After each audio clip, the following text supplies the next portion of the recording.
সুপ্রিয় পাবনাবাসী, সুশীল সমাজ, আসসালামু আলাইকুম রহমতুল্লাহ। এখন রাত্রি 2টা 32 মিনিট, অর্থাৎ আড়াইটা অতিবাহিত হয়েছে।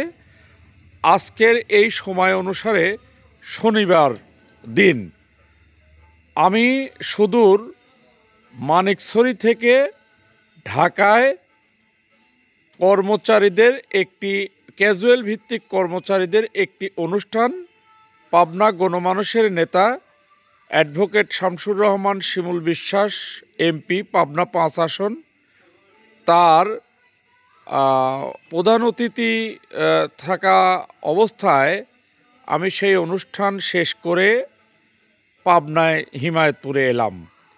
এই রাত্রি 2টা 32 মিনিটের সময়কালে নিজ গ্রাম হিমায়তপুরে আসার পথে কাশীপুর মোড় আপনারা দেখতে পাচ্ছেন।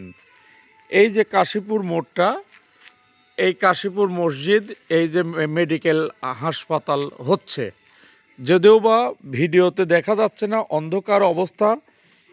এই যে এই রাস্তাটি গণপূর্ত বিভাগের রোড ডিভিশনের, এই রোড ডিভিশন তারা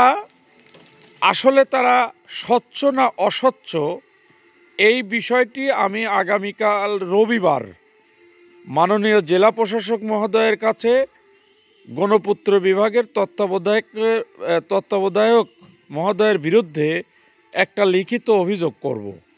আমি এই লিখিত অভিযোগটি এই কারণেই করব যে তাদের অর্থ আছে, তাদের বরাদ্দ আছে এবং তাদের সকল পরিমাণ কাজকর্ম করার মতো সরকারের অর্ডার আছে, কিন্তু এই রাস্তা দিয়ে প্রতিনিয়ত প্রায় লক্ষাধিক মানুষ চলাচল করে।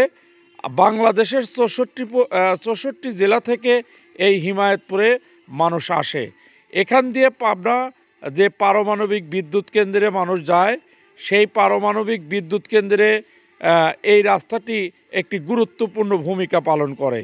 এই রাস্তা বিসিক শিল্পনগরী এলাকা, এখানে আনসার ক্যাম্প, এখানে পাসপোর্ট অফিস, এখানে গণপূর্ত বিভাগ, এখানে এলজিডি অফিস, এখানে পানি উন্নয়ন বোর্ড, এখানে স্টেডিয়াম, সার্কিট হাউস, জেলা প্রশাসক তার বাসভবন, এছাড়াও কৃষি ফার্ম, নির্বাচন অফিস থেকে শুরু করে A to Z অফিস এই রাস্তায়। অথচ এই রাস্তাটি মেরামত করা হয় না। আবার কে বা কাহারা যেন লোকাল বালি ফেলে আরও মরার ফাঁদ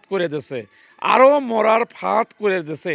এই ফাঁদ, এই যে মানুষ এত আজকে ভ্যাট ট্যাক্স আমরা সব কিছুই দিয়ে থাকি, অথচ ট্যাক্সের টাকায় যদি দেশ চলে, তাহলে ট্যাক্সের টাকায় কেন কাজ হচ্ছে না? এই মর্মে আমি কালকে রবিবার জেলা প্রশাসক মহোদয়ের কাছে গণপূর্ত বিভাগ রোড ডিভিশনের নির্বাহী প্রকৌশলীর বিরুদ্ধে আমি একটা লিখিত অভিযোগ করব, এই আশা ব্যক্ত করি এবং এই কাজটা যেন হয় এজন্য বাংলাদেশ সরকারের দৃষ্টি আকর্ষণ রাখবো। যথাযথ কর্তৃপক্ষের দৃষ্টি আকর্ষণ করে শেষ করছি। আসসালামু আলাইকুম রহমতুল্লাহ। মোহাম্মদ জাহাঙ্গীর হোসেন, হিমায়তপুর, পাবনা থেকে।